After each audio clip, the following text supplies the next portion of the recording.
Now, we're told in their mouth was found no lie. Why? Well, that means they did not participate in the big lie of the beast when he used lying wonders. They didn't fall for it. Remember, the Lord Jesus said that if it were possible to deceive the elect, well, they'd be deceived, but they won't be deceived, and they weren't. Now, they're without blemish. Now, why are they without blemish? Because they've been through the great tribulation, been purified? No, they're clothed with the righteousness of Christ. That's the way I'm going to heaven, friends. I'm not going to heaven because I think I'm good, because I know I'm not. And I say it again. If you knew me like I know myself, you'd shut that radio off now. But wait a minute. Don't turn that knob. Because if I knew you like you know yourself, I wouldn't be talking to you. But since we both, are like we are, sinners saved by the grace of God, let me continue and you continue listening. And now I'm going to turn down to verses 6 and 7, and we have here the proclamation of the everlasting gospel, and we're reading from our own translation now. And I saw another angel, and here we go with another angel. There are a lot of another angels here, and another angel flying in mid-heaven, having an eternal gospel to proclaim unto them that dwell on the earth. And notice it's confined to those that now dwell on the earth. And unto every nation and tribe and tongue and people, and he saith with a great voice, Fear God and give him glory, for the hour of his judgment is come, and worship him that made the heaven and the earth and sea and fountains of water. Now, the question naturally arises, how is this the gospel? Gospel means good tidings or good news. Is this good news? If you're God's child, it's good news, friend. And it's an eternal gospel. Is it the same gospel we preach? Yes, I want to say that it is the same gospel that we preach. But there's something been added, not to get saved, but now they can say that he's getting ready to come, that he's coming in judgment. And that's good news for God's people. It's bad news for the world.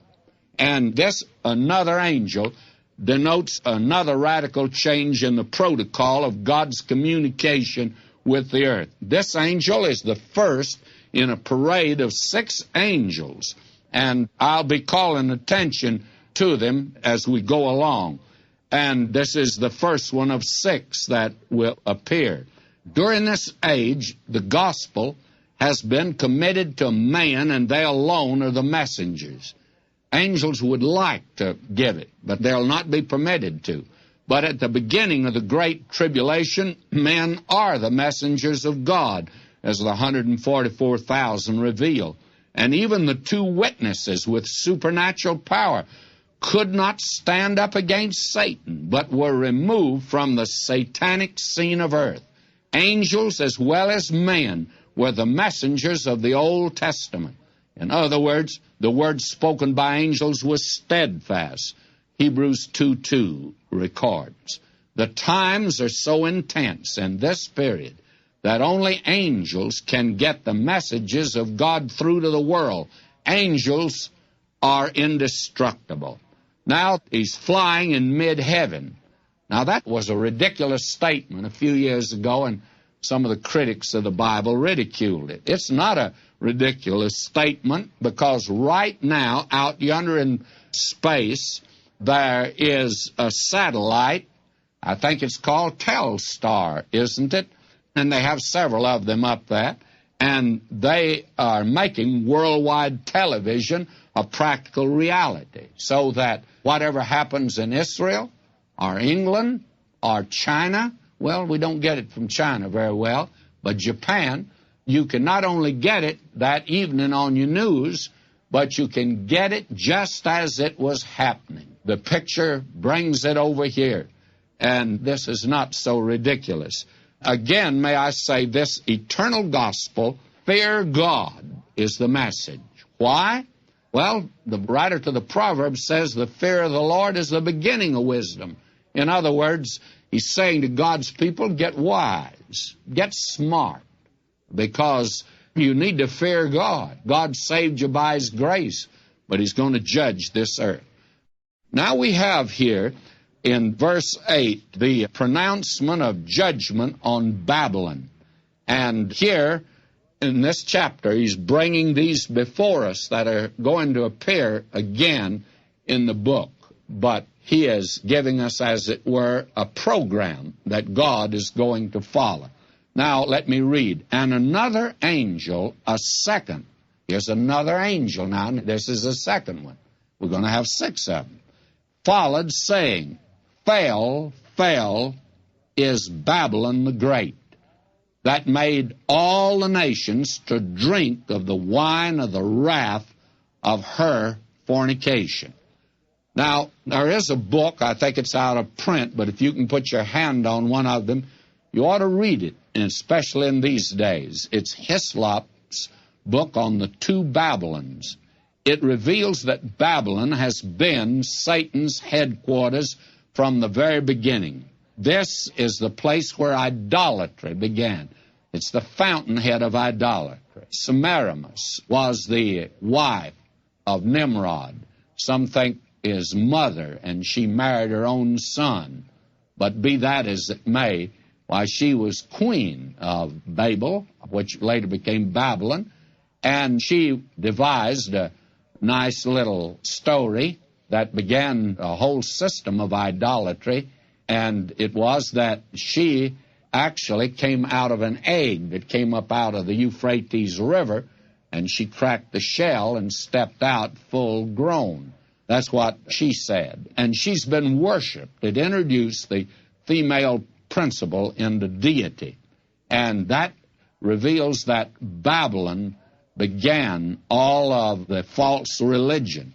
Now, this second angel runs ahead and announces that which is yet to come as if it had already taken place. Fell is Babylon.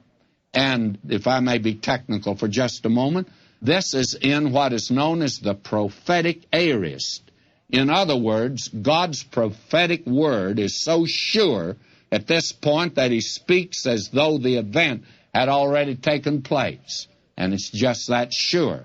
It's as if it were history already. But He's looking ahead. Now, Babylon will evidently be rebuilt during the Great Tribulation period. And if you have my book on Isaiah, you ought to turn to chapter 13, and you'll see there that it is to be rebuilt. Not in the same place, that the judgment on it, which is predicted in Isaiah, is yet to come. Now, the idolatry of Babylon is a divine intoxication which will fascinate the entire world. And that's the reason we have all this experimenting today with Satan worship, with exorcism, and all that type of thing. These cults that arise today that are definitely satanic. Now, I read Jeremiah 51:7. It says, Babylon hath been a golden cup in the Lord's hand, that made all the earth drunken. The nations have drunk of her wine, therefore the nations are mad. If you could get off far enough and look at this earth today, I'm of the opinion you'd be a little disappointed in mankind and the nations of the world. Isaiah 13:11 says, And I'll punish the world for their evil, and the wicked for their iniquity. And I will cause the arrogancy of the proud to cease, and will lay low the haughtiness of the terrible. And again in Jeremiah 25, there we have the bringing down of the wrath of God upon the world. And in Isaiah 13:19, And Babylon, the glory of kingdoms, the beauty of the Chaldees, excellency shall be as when God overthrew Sodom and Gomorrah. That's a judgment on Babylon that we're going to see, a religious Babylon in the 17th chapter and the commercial Babylon in the 18th chapter.